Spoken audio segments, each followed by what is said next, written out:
serving 42 years. Next, we have Autumn Woodland. Autumn is a Family Support Network member who is also an artist and lawyer. She is the daughter of John Woodland, and you saw them both in the film. And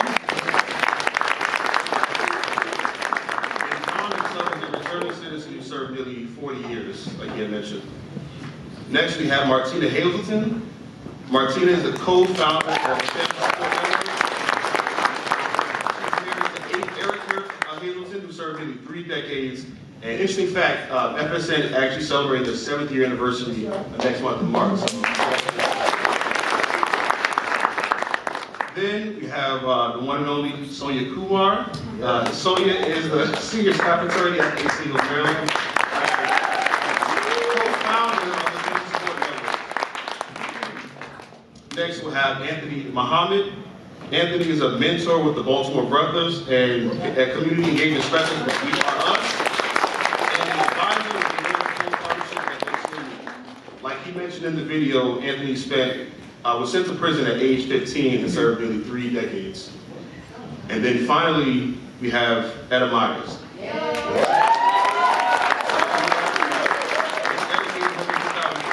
After serving 36 years and has been advocating on behalf of other women ever since. So these are our esteemed panelists. Can we give them a round of applause?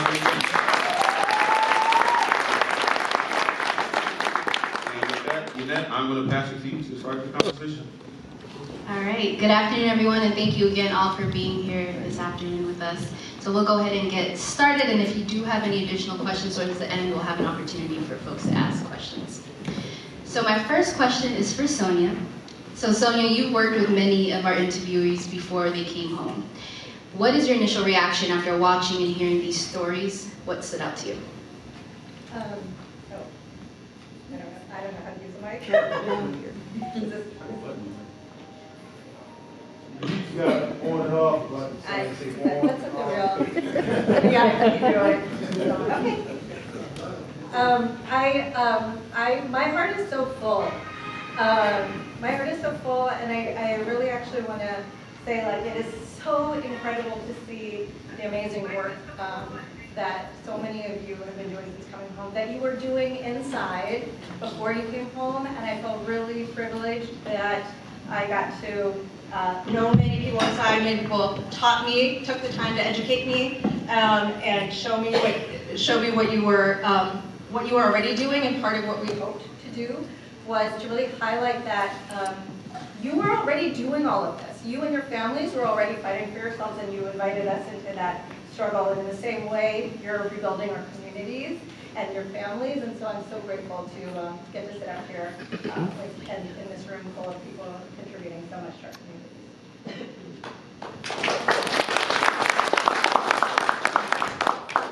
Thank you for that, Nehemiah. Sorry. Can you share more about how journalism and art can collaborate to humanize stories and shift public narratives, ultimately influencing policy and just helping folks understand and then also just really see people for who they are? We saw some of the changing colors at the end of each person's segment. Could you also talk a little bit about what was the reason behind that? Yeah, so I think that one of the things that I noticed, and I'm kind of like the newbie on these like expert people I have beside me, but one of the things that I noticed was that doing this project, that people who serve don't just serve time alone, right? They are serving with like their family members, like that. They serve with their friends and their family. Like everyone in this 6 degrees of separation is impacted by them doing time, you know, and it's time away from their community. And so I feel like as a journalist, like we have sort of a responsibility to ensure that we tell these stories and we tell them fairly, we tell them accurately, we tell them with truth, because I mean, as you can see, even in 2025, there's so much misinformation out there in the media. And so we do a disservice to our community members and the people that we know and love by not telling these stories, by not humanizing these people. I think there's often like a tainted image of people who were formerly incarcerated, but no, these are very complex individuals who go through things. We all make mistakes. We all are beautifully complex, and that was part of one of the reasons why in the film, if you noticed, people were, all of our subjects were like outside and they were in black and white, right? And it wasn't until the end of their segment that they actually went into full color. And this is a conversation that me and Nicole thought would be really good touch, because the end of the segment, you finally get to know this person. You know, you get to know Wayne, you get to know Bob and Gordon and John and Alonzo and Anthony. And they come out in color as a fully fleshed human being. It's not so long, it's no longer binary. It's not so black and white. We're all complex and we're all colorful. And I think that's just what I would share on that, Yanet. Thank you for that.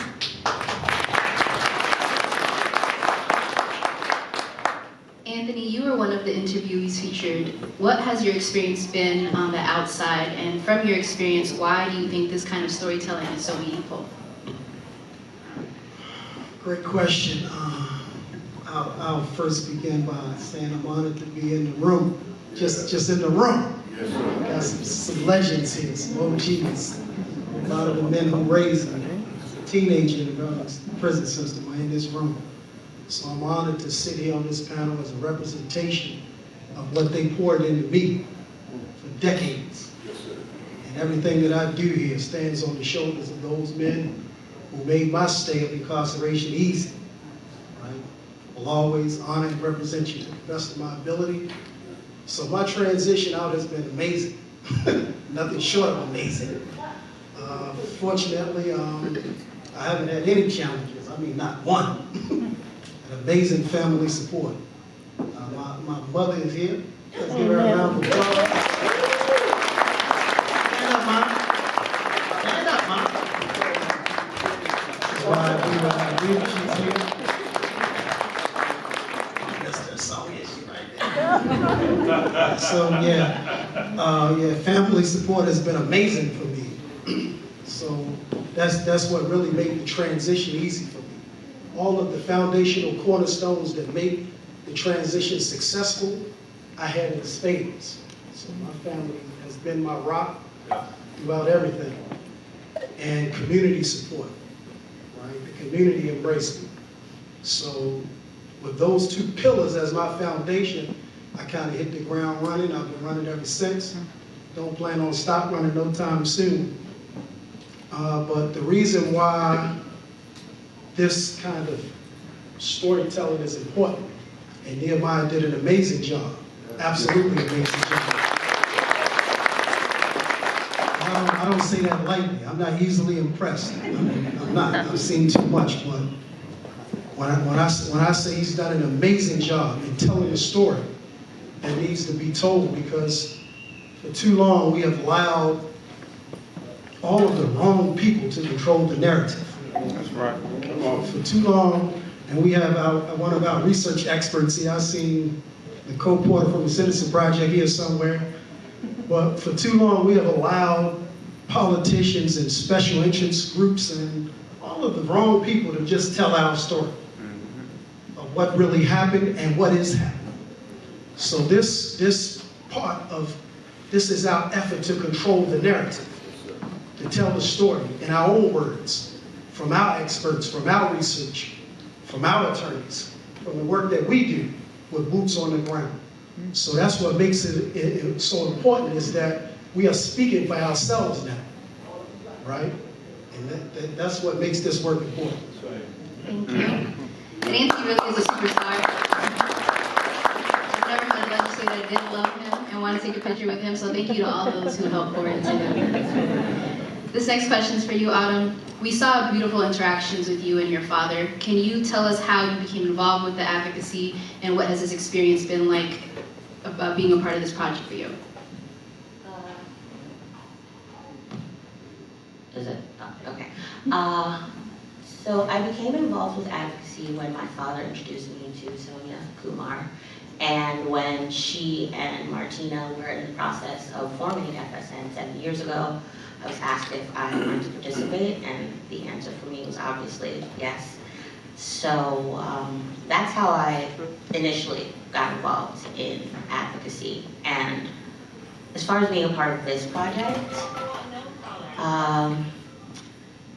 it's been really healing and cathartic for me. A lot of people didn't know this part of my life, especially people that were a part of my life when I was younger, like classmates and even some family members and relatives.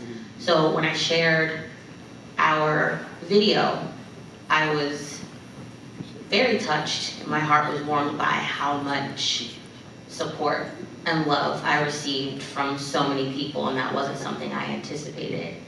And I'm grateful that I had the opportunity to be a part of this, and I'm hopeful that more people will focus on, like,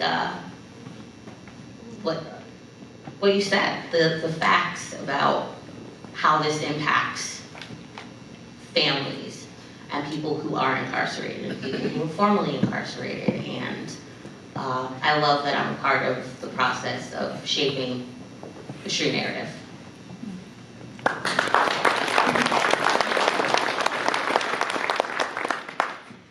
Craig, can you talk about some of the transformative work that you and others did behind the walls, and what are you seeing now from the same folks who've come home and returned to our communities?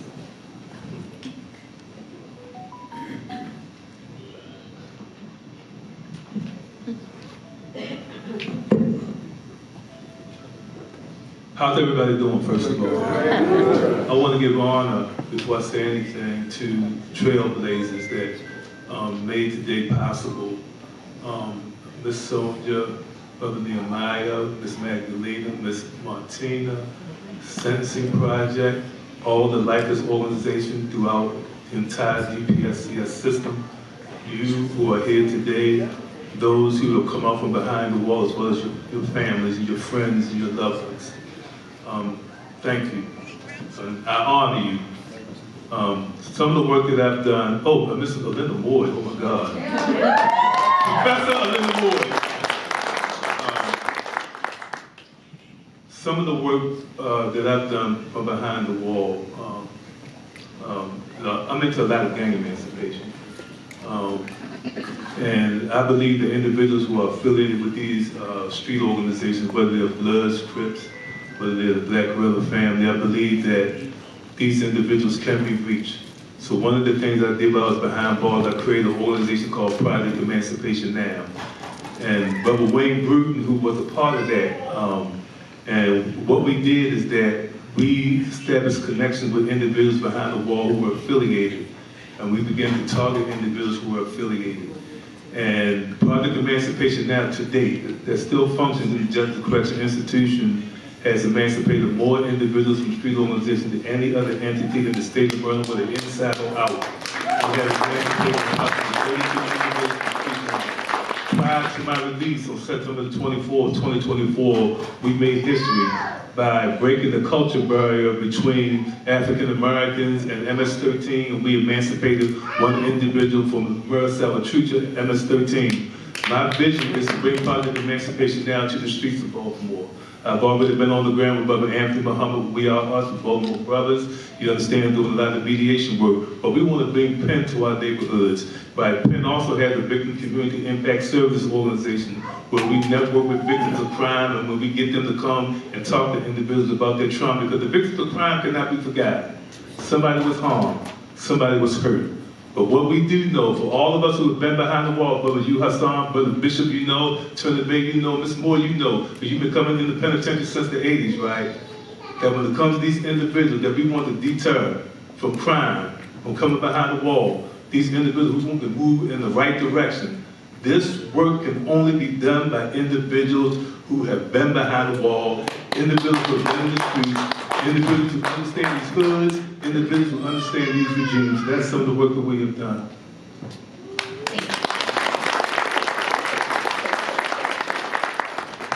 So when we talk about mass incarceration, a lot of times the women get left out of the conversation. And it's so important. We're so glad to have Ms. Etta here today. So Ms. Etta, could you talk a little bit about your own story and the experiences of women lifers and the things that you and other women have been doing since coming home to make our communities safer and stronger? So, I did, I got locked up when I was 21. I was released when I was 60. Can you hear me now? Yeah. And it was it was hard, and it is hard for women who are locked up now. That's why when I came home, I advocated for it. I am now an advocate for second chances, for life after release. Unlike you, blah, blah, blah, I didn't have, my family was lost, you know, so while I was incarcerated, when I came home, all I had was self. So I had to reach out to different organizations like Out for Justice, Maryland Justice Project, friends that I had met and while I was incarcerated to help me do this time, you know, do my time coming home, because it was doing time coming home. That's why I didn't do 36 years, I did 39 years. Because the 3 years that I was on parole, every day was a day of being locked up, even though I was free. You had to pay for this, you had to pay for that. I came home penniless, friendless, manless. I lost everything and everybody when I was incarcerated. But I was allowed an opportunity to show what it was that what I was made of. And what I was made of is woman, child, wife, sister, aunt. I'm everything that you want in a woman. I come home and I make, it was very hard, but I learned how to share my experiences and my hopes with advocates just like myself, and tell people the story of a woman just like myself or unlike me, but the stories that I hold inside of me that I share with others is that it's painful. It is very painful. It is very alone. You know, I was a broken person when I went to jail. I was broken when I came home. And I didn't start building myself together again until I came home. It was very hard. But I looked back and I saw all the pain and all the women that were there, and it gave me hope. It gave me the hope that I felt like that was in me, that I had to do something that would change the way it is. And that's why I came today, so that I could tell people that women just like me, just like you, are behind the walls, and that they need your help, that we need each other. We need each other to get by. I continue to stand as an advocate for lifers, for people who can't do for themselves. I speak for those who can't speak for themselves. And I advocate for those who can't advocate for themselves. And I was very disturbed today when I didn't see my picture on the wall.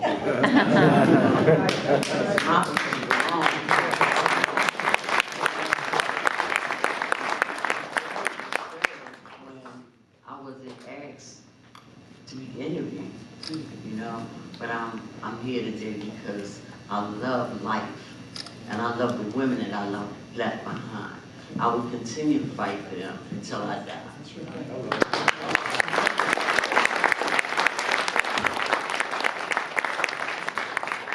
you, Ms. Etta. Martina, based on your experiences, can you speak to how you see family members and loved ones playing a role in supporting the accomplishments of people coming home?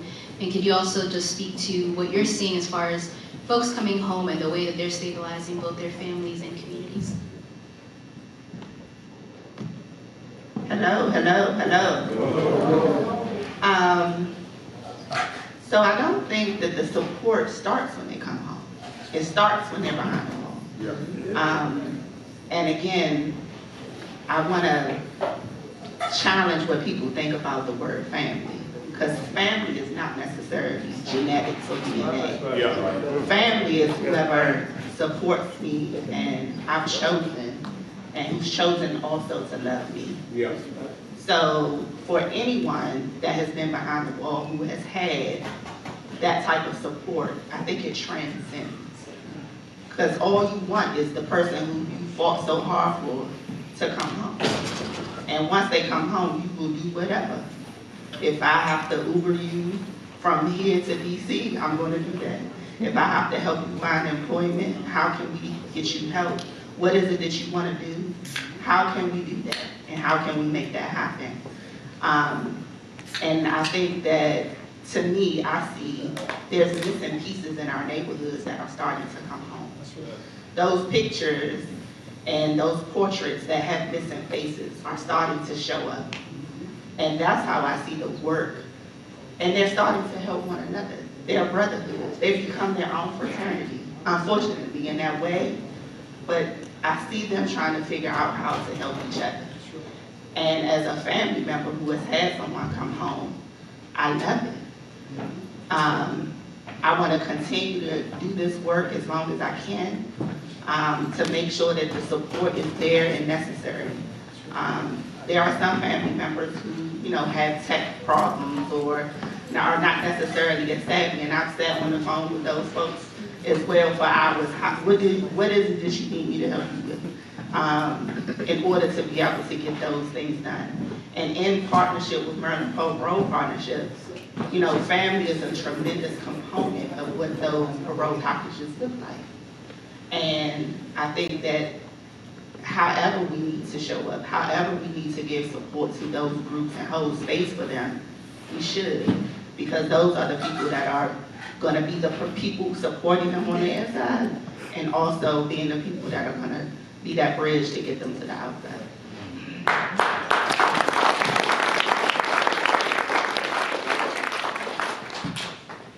Just to add to that, I think something that's been really beautiful to see is the way some of the folks that we were advocating for when the governor was still in parole and who have since come home, how immediately they just jumped to joining the work. Like Mr. Craig here came home September 24th, and I think 2 weeks later he was already on a coalition call working on the Second Look Act. So folks come home and they're ready to support the folks that they left behind, and I'm so grateful for you all.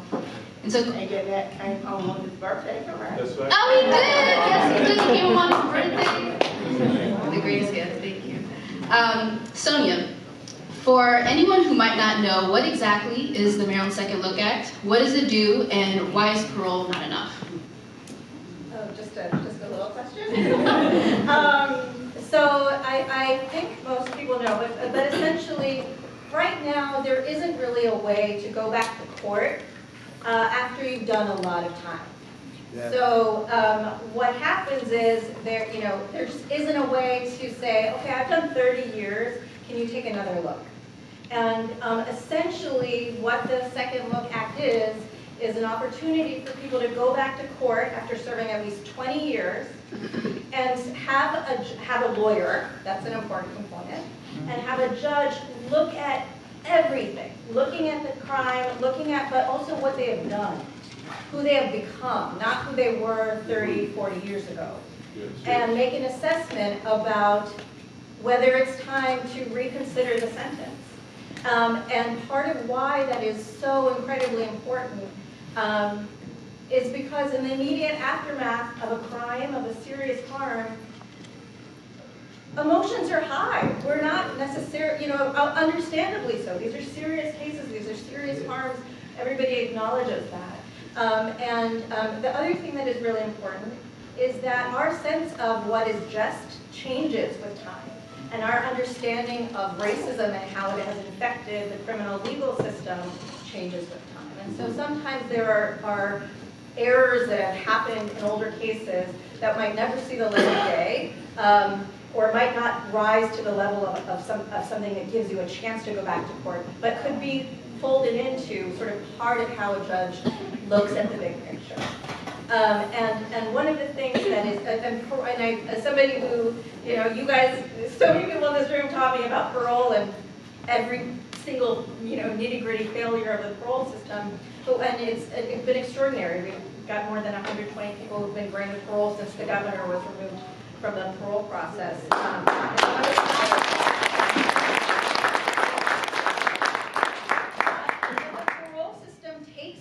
As you are with the sentence that you have. So for example, you might not have a parolable sentence, which means you never get a court hearing. Or you might have had a sentence where, because of the jurisdiction you happen to be in, maybe you were in a jurisdiction where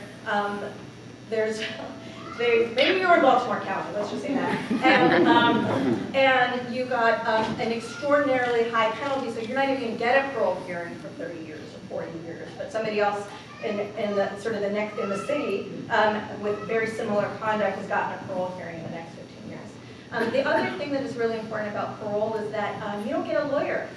A lot of us have come together to form sort of self-help networks and programs to help people access parole, but you don't get a lawyer in that process, and that makes, I have learned how much of a difference that makes. And so I think all we're asking for with the second look is that we have a way for people to go back after a lot of time has passed. And one other thing I just want to say about why that is so important, and this is something that a lot of you have taught me, is also that, or that we've thought about, and I see other lawyers in the room, is that when you are trying, right now, the only way to change your sentence, to go back to court, is to challenge your conviction.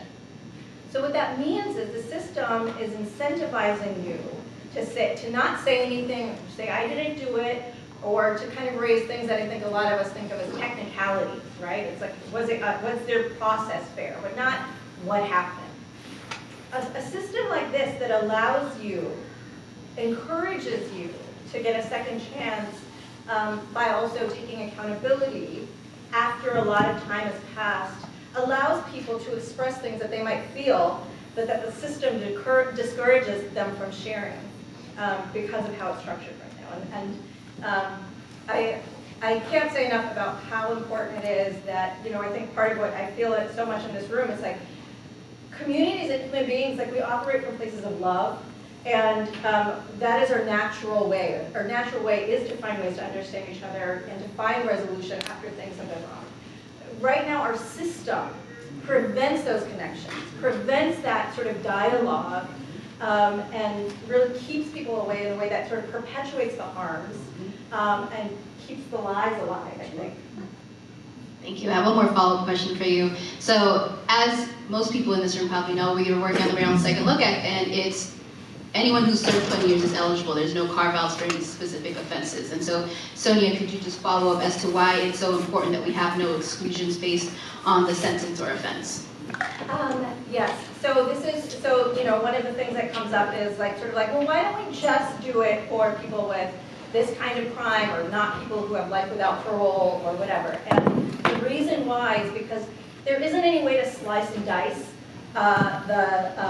the group of people who are deserving based on their sentence or their charge. And that is because of all of the inequities that are sort of built into the system. So maybe some people know about the concept of felony murder, which is that if somebody dies in the course of another felony, it's treated as if it was a first-degree murder. Or, for example, but it's still just labeled a murder. So those people all got life sentences. So we can't there just isn't a way to do it. And I think part of what we've just come back to again and again is also, there's this fear of there are these people who've done really horrific things, so why would we even give them a second chance? And the truth is that the labels just don't always line up with the narrative once you get more information about what actually happened in the full context. Thank you. Anthony, these cases all involve serious harms. One of the concerns we hear is that releasing people hurts victims and makes harms that people committed seem less significant. What do you have to say about that? She gave me the toughest question. One of the greatest activities I've had the privilege of being involved with since my release is I had the opportunity to sit down in front of the families of my victims through a victim offender mediation process.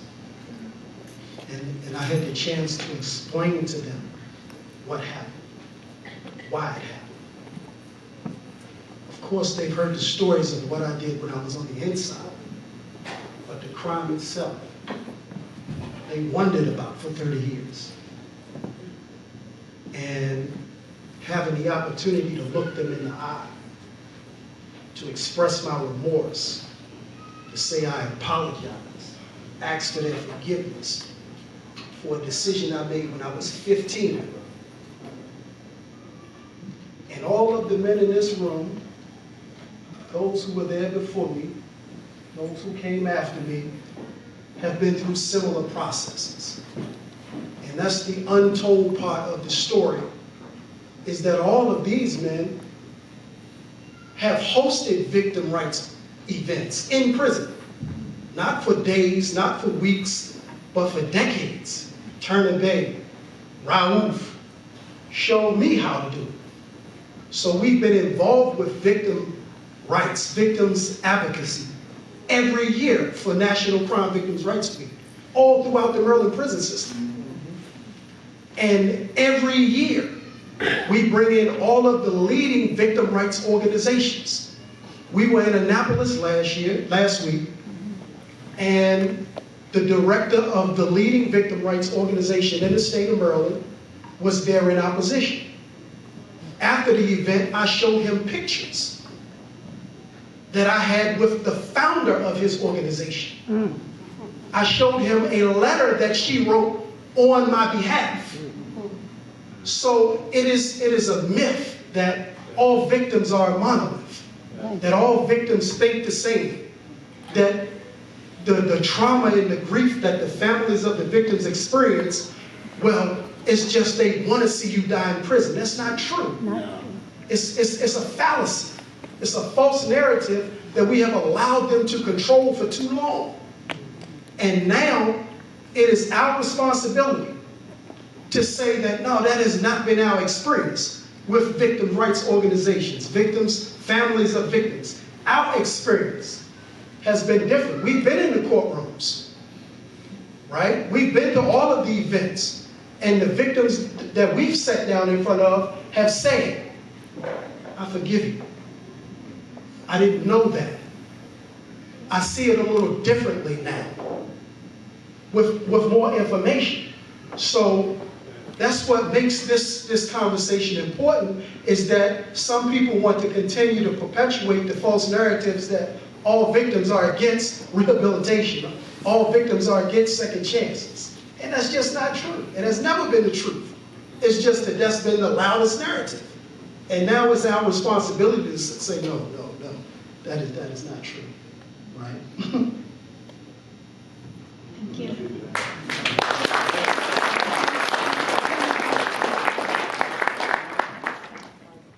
So Greg, can you tell us from your perspective why you think the Maryland Second Look Act is so important, especially to you, but also the folks that you've left behind? I think that Maryland's Second Look Act is important. We got a problem in our communities, black communities, poor white communities, and that problem is dysfunction of the family. A lot of our families have been decimated by mass incarceration. You understand? No amount of criminal justice reform can compensate or make up for 400 years of what we went through as a people and what we're going through today.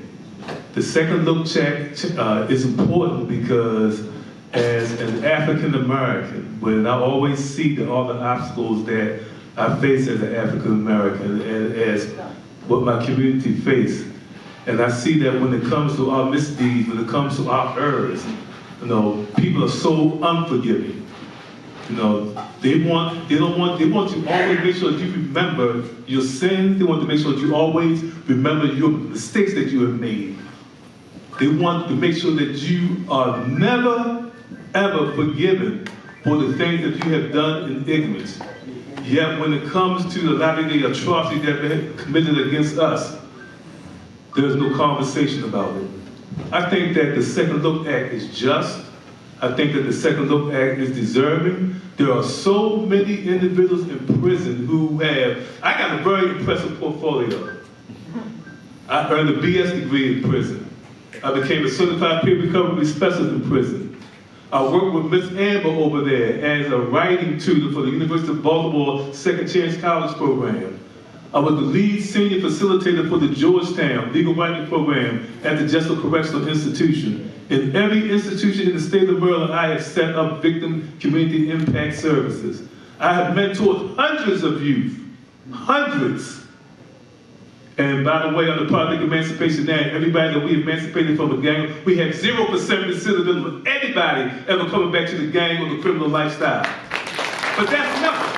There are individuals in prison who have portfolios that are much impressive than mine. And these individuals, they can administer a healing to their community. Our families have to be healed. We got to let these men out of these prisons. To be able to fill the gap. To be able to come home so they can support their nieces and their nephews who are running amok. The only one who can do that, you got to keep one thing in mind when it comes to this. When the individual goes into those streets, all controlling factors inside the family lose their influence. And the only controlling factor is the streets. And the only individual who knows how to disrupt that controlling factor are these men who can benefit from this second look bill.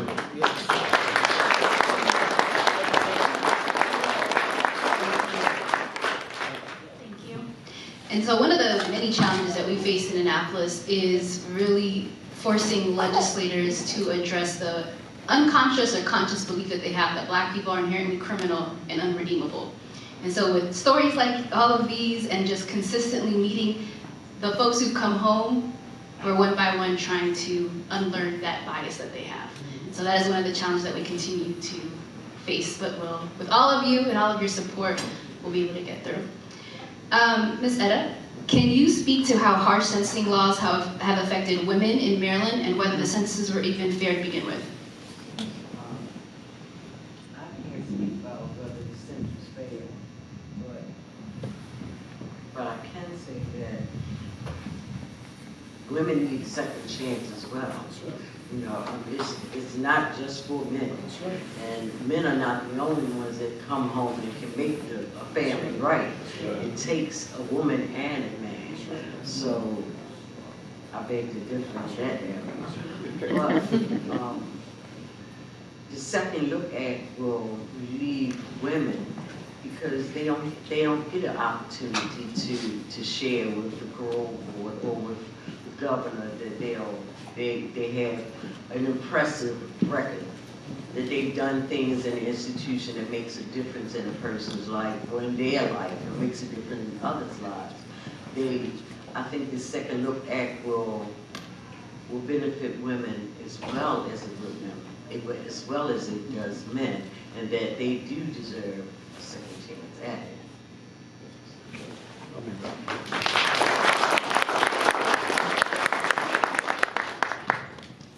And Sonia, would you like to add to that about harsh sentencing? Oh, I could talk about that all day long. I think there's so many different factors that have affected the disparities in sentences we have in Maryland. And one thing that I don't think we've said in this room, everybody knows, I think, is that we have some of the worst racial disparities in the country in terms of having, close to 80% of the people at the deepest end of our prison system are Black, and in a state that is approximately 30% Black, and that ties us with places like Louisiana and Alabama and Mississippi, and that kind of says everything I think that we need to know. And one other point that I just want to make is there's a huge variety in the quality of justice that people receive also, depending on what jurisdiction you happen to be in. And we are also talking about cases where somebody maybe was a young Black man with a white victim in a rural part of the state 40 years ago. And I think understanding that historical context is a really important part of what we're doing. If I can, I want to shout out a couple of people that are here. I want to acknowledge Mr. Darrell Green.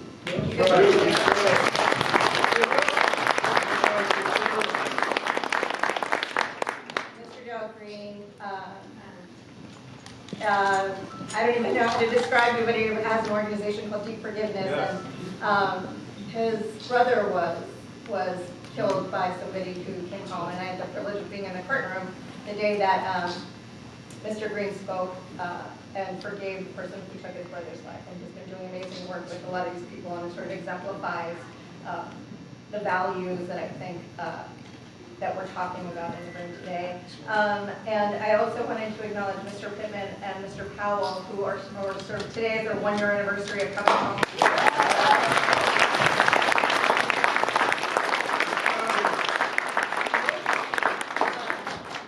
There's so many other people I want to announce, but I also want to, I see Miss Green, Leah Green, Marilyn Cure,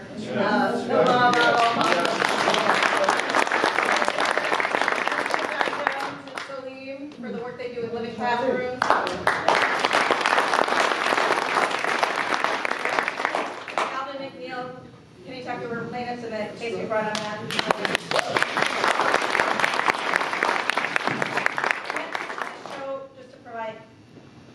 Just to provide, I'm loud anyway, so it's fine. But no, it's to give us, I mean, part of what was so hard about this project, and I'm going off script, is there are so many people doing amazing stuff, and who have been doing it for so long, and so, you know, this was, the people I'm sitting up here with who were profiled are amazing, but they're not unicorns. And so I just think that that's such an important part of the story that we need to be telling. On our side. Thanks. Thank you for that.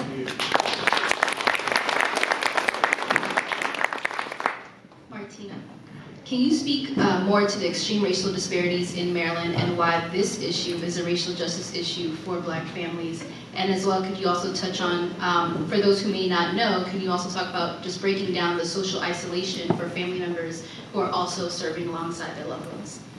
So I think Sonia did a great job, but the one thing I would add to that is Maryland elected its first Black governor. It elected its first Black female senator, and it also has the highest percentage of African Americans incarcerated. So when you line all those things up and you say, you know, when you were a kid, which one doesn't match? I think most people would be like, how did that happen? So I think the incarceration of African Americans in this state is Maryland's dirty little secret. Because you talk to people about Maryland, they're like, you start quoting stats, and they're like, how is this possible? They don't know. No, it's very much possible. And it is a real thing. And that transcends to, again, if the population is mostly African American, the people supporting them are mostly African American.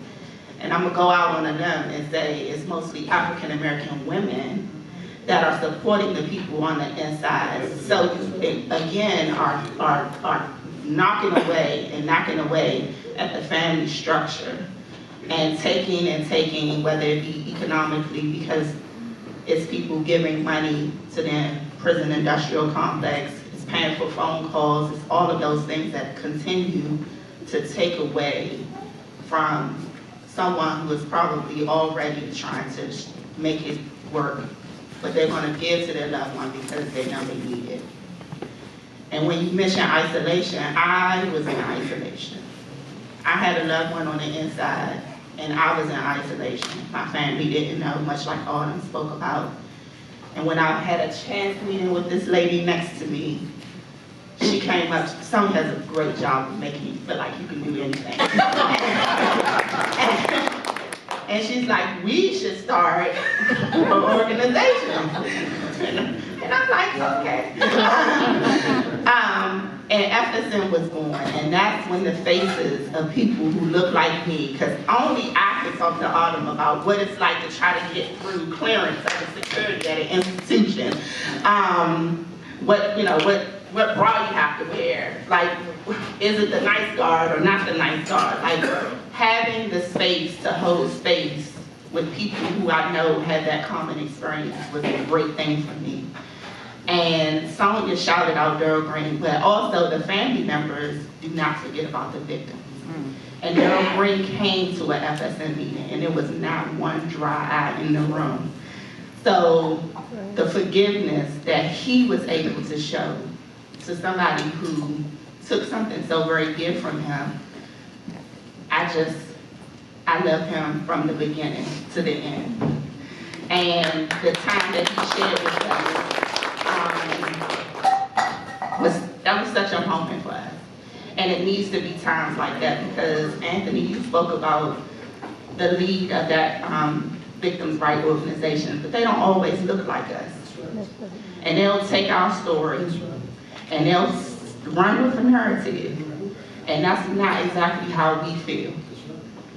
And when I talk about isolation, I cannot go without saying she's in the back because she doesn't want anybody to see her. But Magdalena is the second convener and started all this. And because of the love that she has for her loved one, she wants the second look to pass. And we all want the second look to pass. Because people say second look, second chance, but for some people it's their first chance. They never really got a first chance. So it's not really a second chance. It's the first chance to give them an opportunity to make it right. So Magdalena, you know, when the advocates in this space couldn't get it right, you said, because of the love that you had, I'm going to figure this out. And you brought all of us along with you. And I just appreciate you.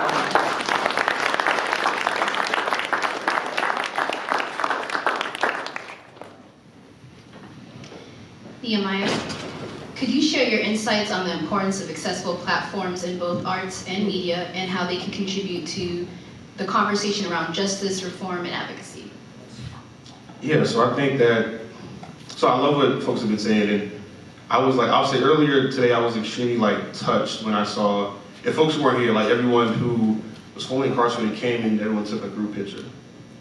And for me, I hadn't seen everyone together that level of community. And it was such a beautiful moment because you hear this stuff, and one of the things that people do is they if you don't know who you are, people tell you who you are. Come on. And the thing that I saw was this amazing group of individuals, this collective who've gone through 10, 20, 30, 40, even 50 years of being on the inside, and here they are smiling and laughing and joking, and everybody's dapping each other up, it's so beautiful to see and to witness. And I think that that's a part of the narrative shift about how maybe doing more showing rather than telling. That's right. Because it sounds like we've been telling this story, and people, legislators, not listening. So I think part of with this project in particular, okay, you're not believing us? Let me show you. Let me show you that these are beautiful human beings. Let me show you Anthony. Let me show you Alonzo. Let me show you John. Because all of their voices matter, all their stories matter. And I think it does something in terms of policy changes that can reach people in a different way than a legal brief can. You care, and let's see if we can make a better change.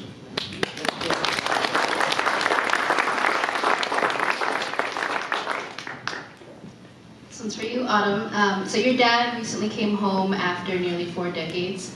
In the debates about Second Look, one of the arguments is that we should only have second chances for those who are elderly. And another is that 20 or 30 years is not enough time to punish someone. What would have meant to you to have your father home earlier on? Wow. So back to what Martina spoke about, the isolation made life challenging for me, and I would not have experienced so much of that had he been home sooner. All of the different life events that I had, those big moments, I always had to take some time, go to the bathroom, cry my eyes out, and come back and put on a smile because today's college graduation day, and I'm graduating from the school that my father encouraged me to attend, and he's not there to see it. My father was my biggest advocate when I was deciding whether or not I would have gone to law school. And it was the same thing. Step away, cry, get all the tears out, come back and experience the rest of the day. And I think about all of those moments throughout the course of my life where even when it's not the big things, even it's the small things, just having him home sooner would have, I think, made me more of a whole person. because I always felt like there was a part of me that was locked away because a part of me was locked away.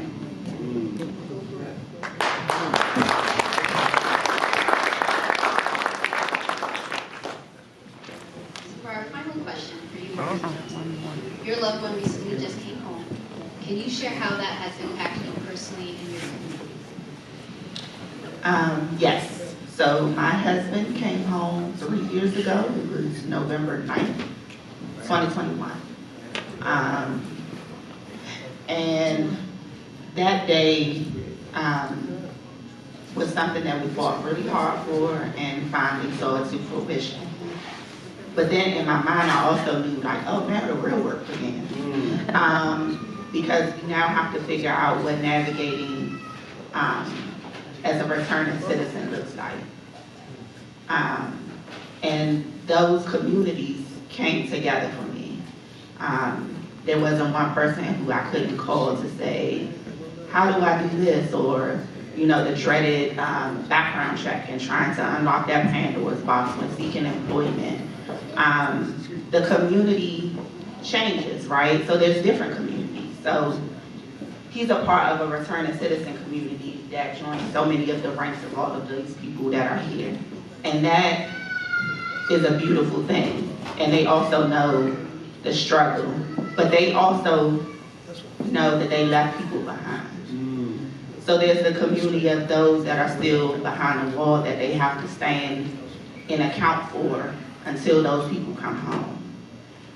And then there's the community of being in your family. But is this really my family when I just served 30 years with other people that are behind the wall? So who really is my family? Come on. So trying to walk that community. And then the community of being a parent. The community of being a brother. The community of just being a part of a family that you have to get to know because they don't really know who you are. So those communities exist. I think I'm so encouraged. Sonia and I, we almost cried our eyes out a couple months ago when we saw a lot of the faces that have come home because when it was just 7 women sitting at a table, there wasn't one person that had come home back in 2018. And to now see this room, come on, it's a community, right?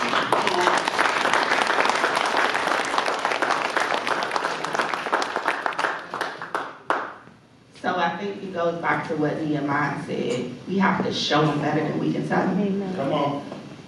I can tell you about a Craig Muhammad that wrote me, and his letter was sitting on my desk. And my husband said, I know him. That's right. And he said it with such authority. I was like, okay, calm down. He was like, no, I know him. He got me through. He raised me. Mama. That's the community.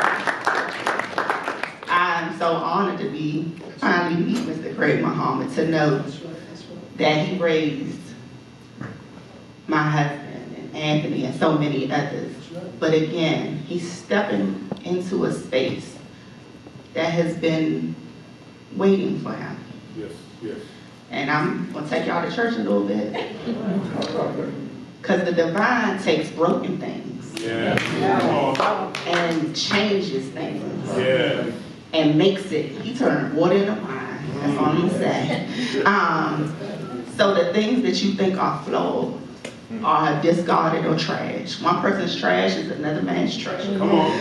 And that is the community that we're building. Yeah.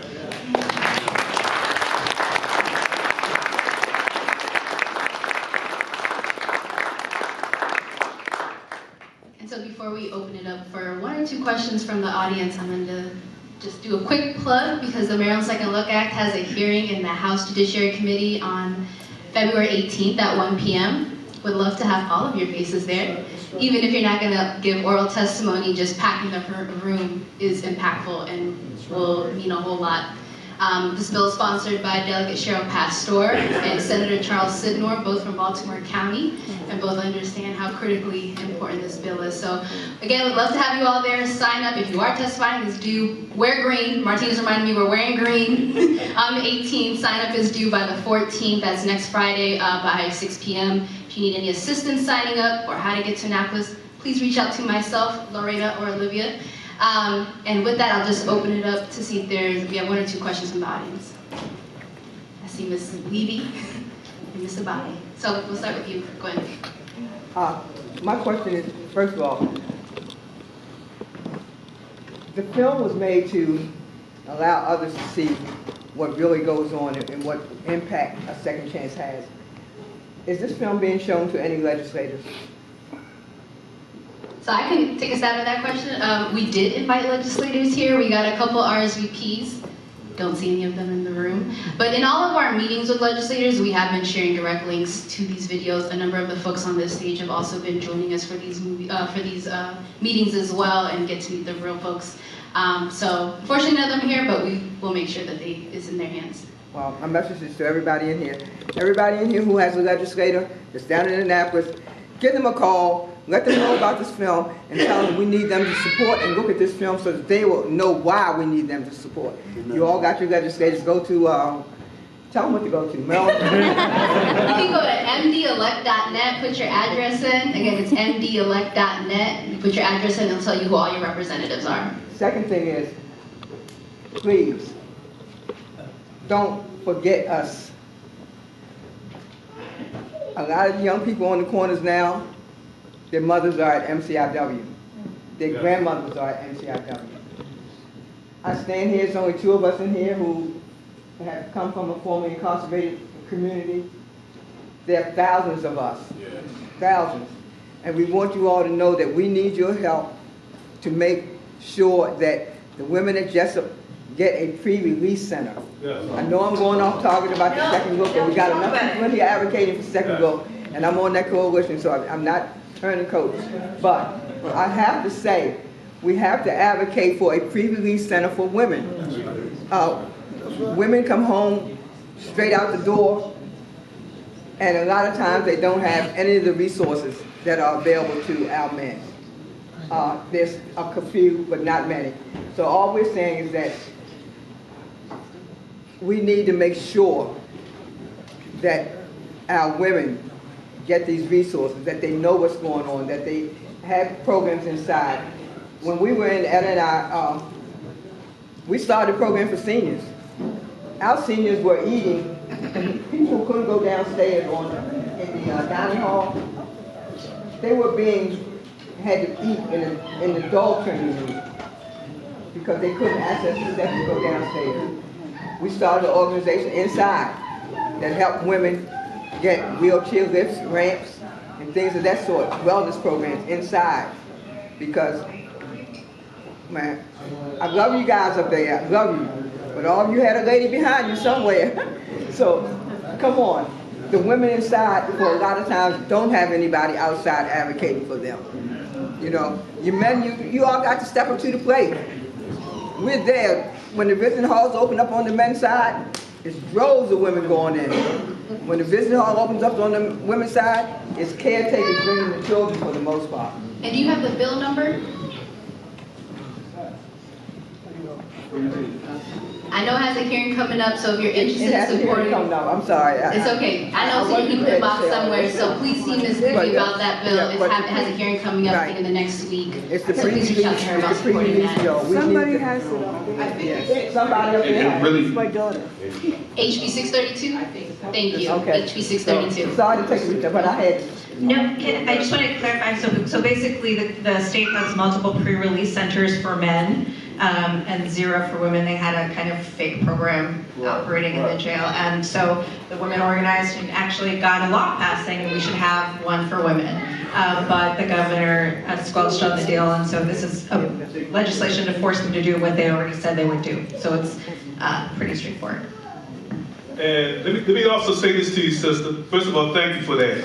And I want to thank you. I think what Ms. Myers said that, or even Ms. Sonia talked about how how the women are leading this movement. And that's an understatement.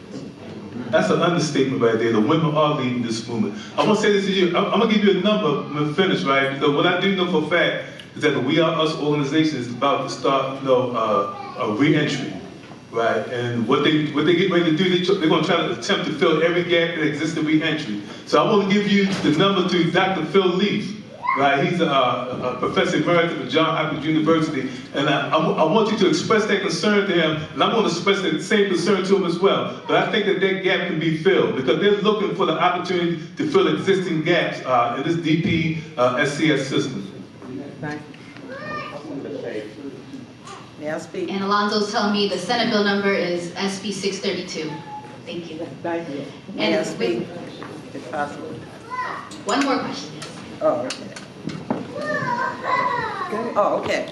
I want to piggyback. I'm not Sierra Muhammad, first of all. I want to piggyback on what this young lady said. I just kind of came in like 10 minutes ago, so I got the tail end of it.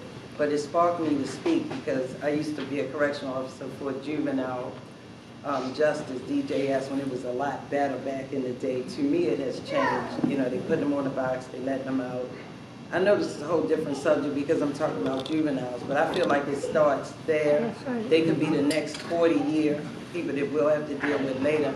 My question was basically, I used to work for Waxters. You know, it was retaliatory. My supervisor got mad because I wouldn't check the boys properly, and they found cell phones, but the cell phones was in their private area, so I'm not going to do that. So as a retaliatory, they sent me to Waxter's youth facility out at 198 in Laurel. I don't know what happened. All I last heard was that it closed down, and I used to cry sometime with them little sisters because they had nowhere to go, like you're saying. There was no halfway house. Either they was going to get locked up, and when I transported them to court and brought them back, they crying, Ms. Muhammad, they sending me back here, I don't want to be here. They had no resources. So my question is, are they doing anything for the young females? And whatever happened to Waxter's youth facility, I don't know. I was just wondering if anybody knew any information on that. That's just my comment. Thank you.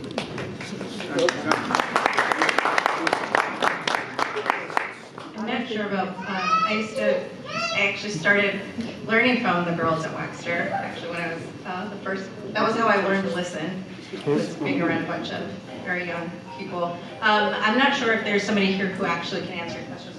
Maybe here. There's a program called Thrive Academy. We are in partnership with the Department of Juvenile Services, literally as we speak. We're in several DJS facilities 3-4 times a week. There are women in that program that are in the Thrive program from DJS. So there's active engagement from DJS. DJS will actively contract with just about anybody right now. They want all services, all hands on deck. So, I mean, if you can connect with DJS, I'm sure they would love to have whatever assistance you offer in mentoring youth.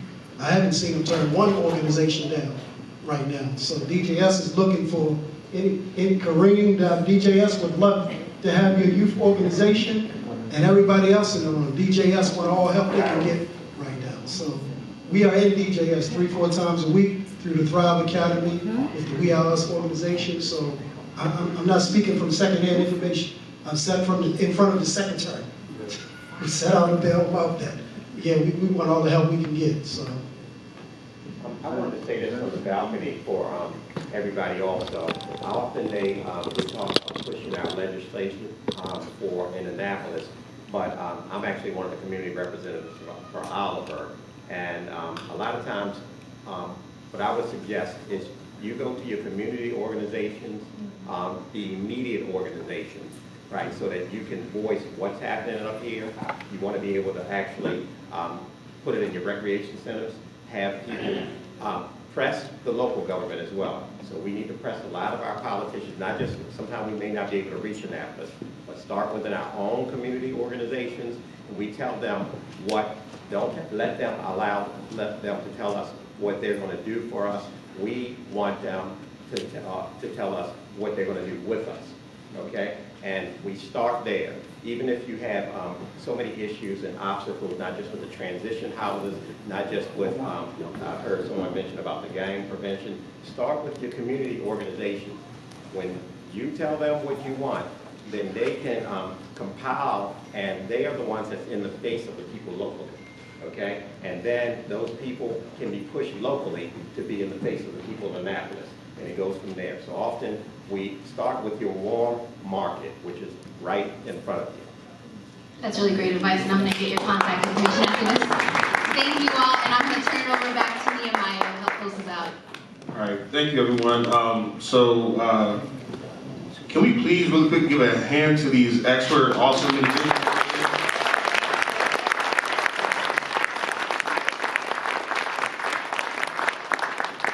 And I think Martina mentioned it before, but we need to give a huge round of applause to Magdalena in the corner of the room, who's been such a leader and also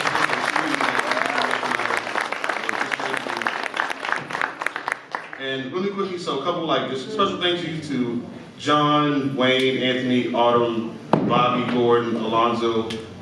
Thank you so much for inviting us all here into your lives and into your stories. And thank you to Meredith, Veronica, Lorena, Olivia, Yanet, Ellen, Carlos, Gina, Sonia, Dara, and one other person. I'm really big on giving people their flowers. So there's one person who did the portrait photos, like I talked about earlier, Nicole McCann, who I need to acknowledge. And That's right. We got flowers. So we got some flowers for you. That's right. Professional photographer. He took all of the photographs of the documentary you just saw. All of the pictures on the wall captured the moment beautifully.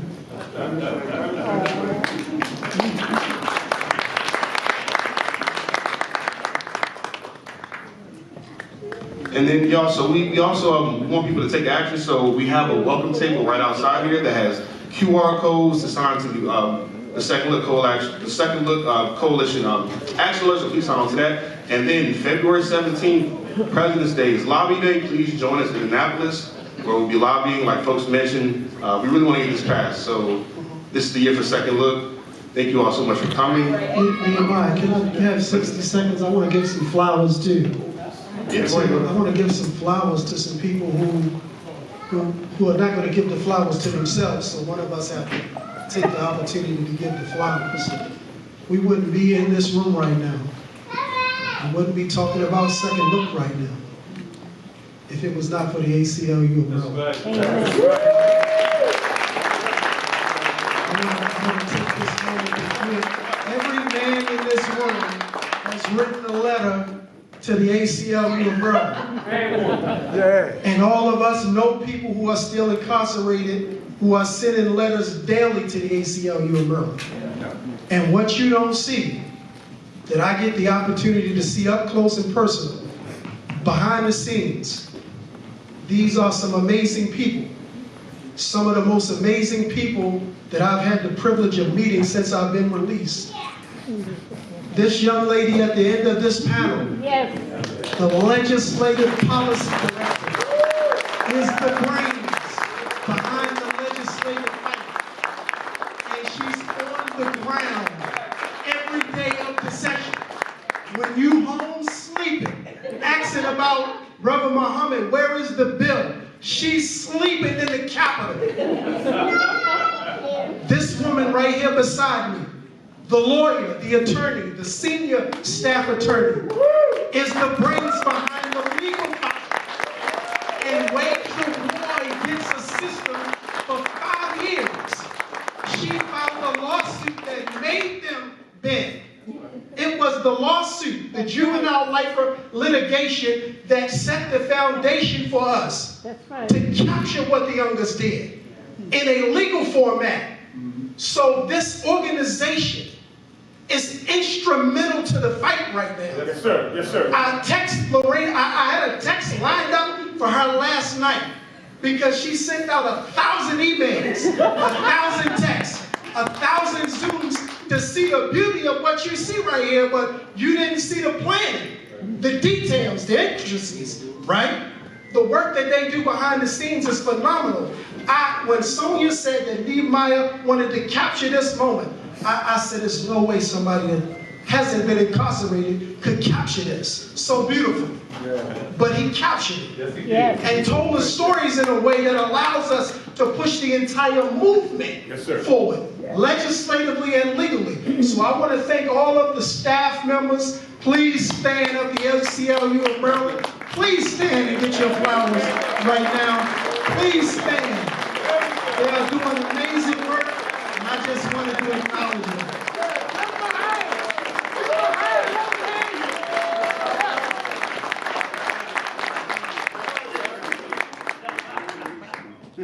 And then, so speaking of ACLU, I do want to invite our Deputy Executive Director, Veronica Dunlap, to come and just close us out.